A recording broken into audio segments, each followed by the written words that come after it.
మాల student JAC ఆధ్వర్యంలో ముఖ్యంగా తెలంగాణలో ఉన్నటువంటి మాల విద్యార్థులందరినీ మొన్న జరిగినటువంటి రోస్టర్ విధానంలో మాల సామాజిక వర్గానికి 22వ రోస్టర్ విధానాన్ని కేటాయించారు.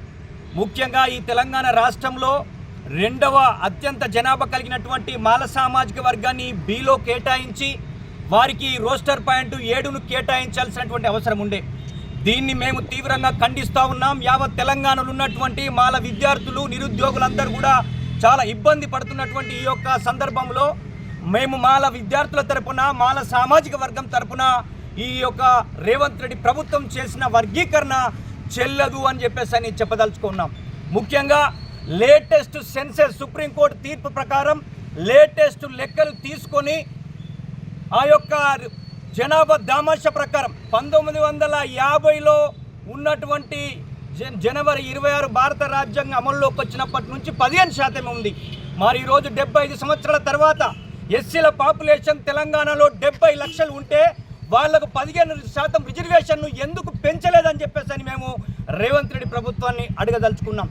అంతేకాకుండా బీసీల కులగణన చేసి 42% రిజర్వేషన్ ఇస్తా అని చెప్తున్నటువంటి రేవంత్ రెడ్డి ప్రభుత్వం ఎస్సీల యొక్క కులగణన ఎందుకు చేస్తలేదు? ఎస్సీల పట్ల మీ నిర్లక్ష్య వైఖరి ఏంటో మేము ఈరోజు ప్రశ్నించదలుచుకున్నాం. ముఖ్యంగా మీకు దళితులపైన చిత్తశుద్ధి ఉంటే మీ కాంగ్రెస్ పార్టీ చేవల్ల డిక్లరేషన్లో 18% ఎస్సీలకు రిజర్వేషన్ ఇస్తామని చెప్పారు. మేము మాల సామాజిక వర్గానికి సంబంధించిన విద్యార్థులుగా యువకులుగా ఒక డిమాండ్ చేస్తూ ఉన్నాం. ఈరోజు జనాభా మాది 22% పెరిగింది. మా యొక్క రిజర్వేషన్ 22% పెంచి మొత్తం కూడా పంచాల్సినటువంటి అవసరం ఉందని చెప్పేసి మేము గుర్తు చేయదలుచుకున్నాం. అందుకే మేము ముఖ్యంగా మందకృష్ణ మాదిగ గారు, మీరు ఎందుకు మీకు మాదిగ విద్యార్థులపైన చిత్తశుద్ధి ఉంటే మాదిగ విద్యార్థులు ఉద్యోగ రంగంలోకి రావాలని ఉంటే మీరు 15% రిజర్వేషన్ని ఎందుకు 22% పెంచాలని అడుగుతలేరు? మీరు ఈరోజు బీజేపీ ప్రభుత్వాన్ని, బీజేపీ మంత్రులను, బీజేపీ ఎంపీలను ఎందుకు ప్రశ్నిస్తారేదో కులగణన జరిగిన తర్వాతనే ఈ రిజర్వేషన్ వర్గీకరణ జరగాల్సినటువంటి అవసరం ఉందని మొత్తం యావత్ 70 లక్షల మంది ఉన్నటువంటి దళితులు మేము చెప్పదలుచుకున్నాం.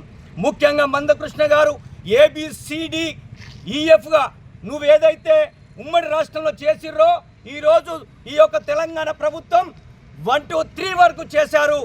మేము ఒకటే చెప్పదలుచుకున్నాం, చేస్తే 1 to 2లుగా మార్చండి, లేకపోతే 1 to 3గా మార్చదలుచుకుంటే ముఖ్యంగా మాల మాదిగా ఉపకులాలను A1లో పెట్టి Bలో మాలను పెట్టి Cలో మాదిగలను పెట్టాల్సినటువంటి అవసరం ఉందని చెప్పేసి మేము చెప్పదలుచుకున్నాం.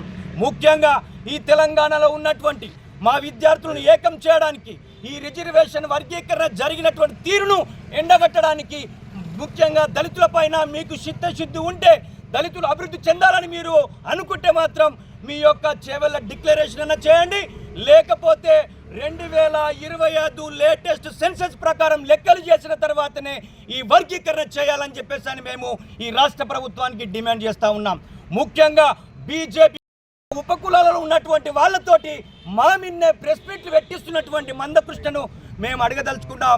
మీరు ఈరోజు వశీకరణ వాల్మార్ట్ లాగా సంపాదించారని చెప్పేసి మీ సామాజిక వర్గానికి సంబంధించినటువంటి నాయకులు మాట్లాడుతూ ఉన్నారు.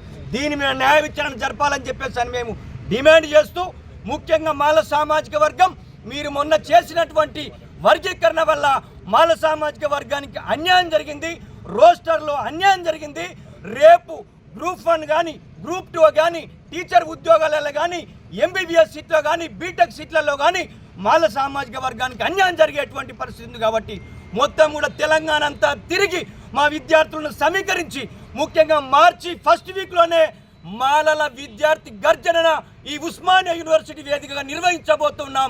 ముఖ్యంగా మాల విద్యార్థులారా, మాల నిరుద్యోగులారా, మీరు జిల్లాలో ఉన్నటువంటి మీరందరూ కూడా ఈ రాష్ట్ర ప్రభుత్వానికి, ఈ కేంద్ర ప్రభుత్వానికి మాల సామాజిక వర్గం విద్యార్థులకు దమ్ము తెలిపాలంటే తెలంగాణ ఉద్యమంలో ఏ విధంగానైతే పనిచేసామో, ఏ విధంగానైతే 100 కేసులు పెట్టుకొని జైలులోకి వెళ్ళామో, ఈరోజు మన అస్తిత్వం ప్రమాదంలో పడుతున్నప్పుడు మనకు రావాల్సినటువంటి మన మాట దక్కకపోతే తప్పకుండా ఈ రాష్ట్ర ప్రభుత్వాన్ని, కేంద్ర ప్రభుత్వాన్ని ప్రశ్నిస్తాం. ఈరోజు మేము మార్చి 1st వీక్లోనే విద్యార్థి గర్జన నిర్వహించబోతున్నాం. దాన్ని విజయవంతం చేయాలని చెప్పేసి మా విద్యార్థులందరికీ కూడా పేరు పేరున విజ్ఞప్తి చేస్తూ ఉన్నాం.